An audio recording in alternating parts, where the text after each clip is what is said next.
फरमाया ऐ मुआज़, ये जुबान का बोल इतना कड़वा इतना जहरीला है। फरमाया दुनिया के बदतरीन जहरीले सांप अगर डस जाए उसका डसना इतनी तकलीफ नहीं होती, उसमें इतना जहर नहीं होता जितना जुबान के कड़वे बोल में जहर होता है।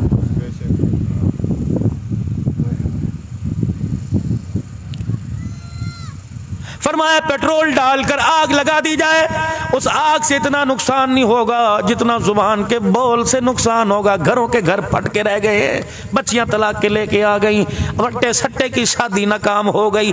मेरे अजीजों, अगर इसने मर्द ने ज्यादती की तो तू उसकी बच्ची को क्यों घर भेज रहा? उस बेचारी का क्या कसूर था? क्या उसके हाथों को नहीं देखता? बर्तन धो धो के उसके हाथ खुरदरे पड़ गए, झाड़ू दे दे के जानवरों के बाड़े में भाड़े में जा जाकर जानवरों का गूं उठा उठा कर उसके कपड़ों से लीद की, उसके कपड़ों से गोबर की बदबू नहीं आ रही। वो तो तेरी ताबेदार है, वो तो तेरी जुत्ती को भी सर पर उठा के रखती है। अगर तेरी बहन की नाचाकी, तेरी बहन की बदजुबानी की वजह से अगर उसके दरमियान फाड़ पड़ गई तो उसके अंदर दूसरी की बहन का क्या कसूर है? बरादरी नहीं मानती, बरादरी नहीं मानती। क़यामत का दिन होगा, फिर कहना अल्लाह नहीं मानता तो बताओ कहां जाएंगे? छोड़ दो अल्लाह के वास्ते ये बरादरी, छोड़ दो अल्लाह के वास्ते, है ना। ये तुम्हारे आगे हाथ जोड़ता हूं। हमराव साहब अपनी जगह, हमराना साहब अपनी जगह, लेकिन दो तीन आदतें हमारे अंदर बहुत बुरी हैं, बहुत बुरी आदतें। जरूरी तो नहीं कि सारे रकबे वाले हों, जरूरी तो नहीं सारे अमीर हों। मेरे अजीजों, एक बच्ची की शादी अब धी ब्याने के लिए बताओ मैं 30 लाख रुपया कहां से लेके आऊं? मैं बेटी को लाल जोड़ा पहनाने के लिए 1 to 5 कहां से लेके आऊं? मेरे अजीजों, मैं वहां से करोला कार कहां से लेके आऊं? अगर मेरे साथ वाले ने, वो तो 20 मुरब्बों का मालिक है, वो अपनी बच्ची को बेशक जहाज दे दे, लेकिन खुदा के वास्ते से पाबंद ना करो अगली की बच्ची के पास देने के लिए लाल जोड़ा कोई नहीं। क्या कसूर है उस बच्ची का? उस बच्ची के पास गाड़ी नहीं होगी, क्या वो सुहागन नहीं बनेगी?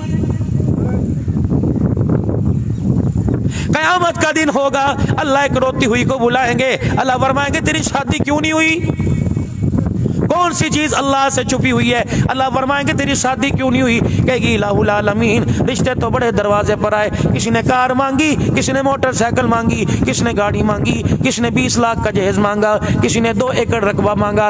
इलाहुल आलमीन, कैसे मेरी शादी होती? रोजाना अमीरों के जहेज देखकर मेरी आंख के आंसू न थमते थे। मेरा बाप इस बुढ़ापे में बीमार हो के मर गया, बाप का जनाजा उठते मैंने अपनी आंखों से देखा।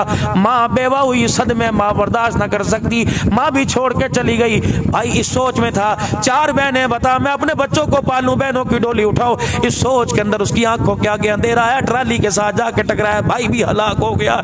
इलाहुल आलमीन, जो वाली वारिस थे सारे कब्रों के अंदर चले गए। फिर अल्लाह अकबर, हमारे पर ऐसा वक्त आया, डोली उठाना तो दूर की बात है, लोग ज़कात के पैसे जब तक नहीं दिया करते थे, जब तक हमारे बदन से कपड़े नहीं उतरवा लिया करते थे। मुझे ईमानदारी से बता ओ मियां, उस वक्त तेरा उशर, तेरा हज, तेरी ज़कात कहां जाएगी?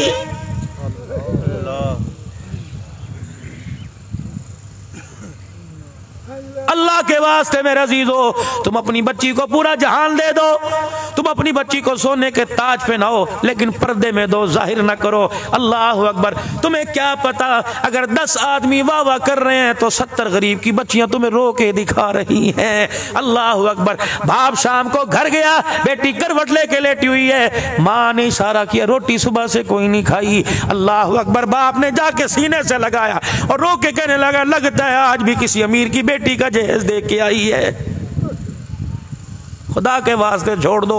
और बड़े हमारे कब्रों में चले गए और जाने के लिए हमारे पास भी 1 फीट का फासला बाकी रह गया है। गोड्डों में जान कोई नहीं, पैरों से चला नहीं जाता, दांत टूट टूट के बाहर निकल रहे हैं, चिट्टी बग्गी दाढ़ी हो गई।